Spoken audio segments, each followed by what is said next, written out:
After years of inhaling smoke and smog in Chicago, the fresh ocean air of coastal Maine was intoxicating. Fallyn breathed deep, relishing the salt spray as the fishing boat bounced gently over the waves. For the first time in a very long time, she felt fully awake and glad to be alive. The breeze was cool, but Fallyn was snug and warm in the thickest wetsuit that the scuba shop had to offer. The thick neoprene left her feeling as bloated and clumsy as a seal, but like a seal, she would be graceful enough underwater. At the thought of finally scuba diving in the Gulf of Maine, her whole body thrummed with adrenaline. Excitement for once, instead of anxiety or fear. She hadn't felt this kind of purely positive exhilaration in years.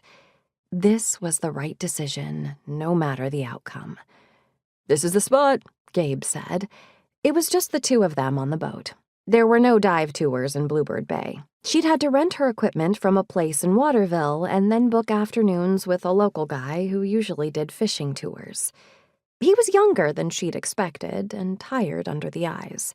But he was steadier than most men his age and happy despite his exhaustion. When they had first set out, Gabe had gushed about his new baby girl. "We named her Grace," he'd said with a mix of pride and wonder. "But everyone calls her Gracie. I loved her even before I saw her. Just feeling her dance inside her mama's belly was amazing. Even though we're not sleeping much, this is the best thing that ever happened to me. She makes me feel whole, like what I do every day matters, because it's for her." Now, though, he wore a look of skeptical amusement. "You do know that the water's colder now than it is in January? It's probably not even 40 degrees today." Fallyn flashed him a smile.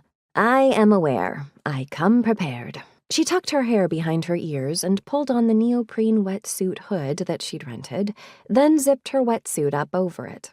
She already had thick booties on the inside of her fins, and now she worked thick neoprene gloves over her hands and down past her wrists. Gabe watched with interest as she prepared her mask with a layer of anti-fog gel on the inside, then donned her vest and its heavy metal tank full of air. Fallyn had worked hard for this moment. Weeks of classes, months of research. She'd even done ice water plunges, submerging herself in a bathtub full of ice-studded water to help prepare her body for these dives. There had been unexpected side benefits to those freezing baths. Fallyn slept better on the nights she did them and had fewer nightmares.